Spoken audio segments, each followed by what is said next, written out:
প্রিয় দর্শক আসসালামু আলাইকুম। দর্শক, আজকে আমরা এক অসহায় মেয়ের গল্প তুলে ধরব, যার নাম হচ্ছে মুক্তা। মুক্তা ফরিদপুরের মেয়ে।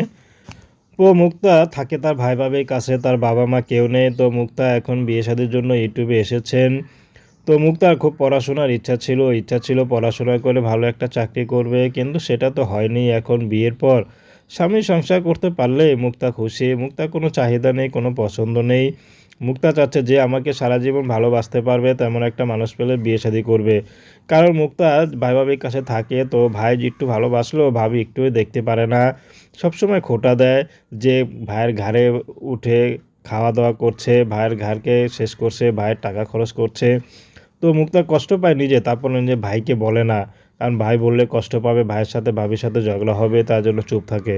তো মুক্তা চাচ্ছে যদি ভালো একটা মানুষ পেয়ে যায় তাহলে এখান থেকে সরে যাবে। তো দর্শক, প্রেম, ভালোবাসা, সাহায্য সহযোগিতা, বিয়ে শাদী করা একান্ত আপনাদের ব্যক্তিগত ব্যাপার। আসুন আমরা ৫ ওয়াক্ত নামাজ পড়ি, সর্বদা দেশের সেবা করি। আসসালামু আলাইকুম।